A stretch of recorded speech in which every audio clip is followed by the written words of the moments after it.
Hello everyone, আসসালামু আলাইকুম। আমি এখন রান্না করব চিংড়ি মাছ দিয়ে করল্লা ভাজি। আমাদের অনেকেই করল্লা ভাজি করলে অনেক তিতা লাগে, কিন্তু আমি যেই পদ্ধতিতে রান্না করব আপনারা বাসায় করে দেখবেন।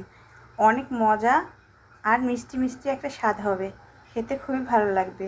যারা করল্লা ভাজি পছন্দ করেন না তাদেরও খুব পছন্দ হবে। ইভেন ছোট বাচ্চারাও দেখবেন চেটেপুটে খেয়ে ফেলছে।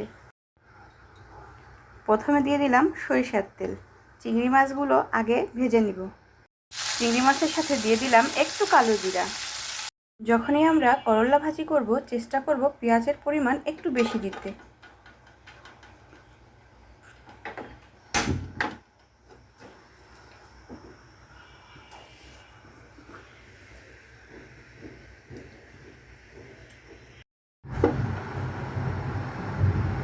দিয়ে দিলাম রসুন পেস্ট। এবার দিয়ে দিলাম একটু হলুদ গুঁড়ি, কালারটা সুন্দর আসার জন্য। দিয়ে দিয়েছি আগে থেকে ধুয়ে পরিষ্কার করে ঝরিয়ে রাখা করল্লাটা আর কি। সাথে একটু গাজর, সামান্য পরিমাণ গাজর আর একটা আলু দিয়েছি।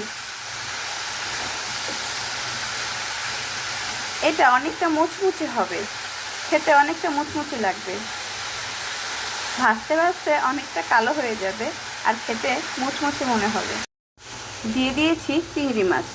এখন এটা না ঢেকে হালকা আঁচে ভাজতেই থাকবো। ভাজতে ভাজতে এটা যখন মুচমুচে হয়ে যাবে তখন উঠিয়ে ফেলবো। লক্ষ্য করেছেন ভিউয়ার্স, আমি কিন্তু তেলের পরিমাণটা কম দিয়েছি। এখন যখন হয়ে গেছে তখন বারে বারে ভেজে ভেজে এটা উল্টে পাল্টে ভাজা ভাজা করব। কিন্তু আমার রান্নায় তেল খুবই সামান্য, কারণ আমি তেলের পরিমাণটা খুব কম দিয়েছি।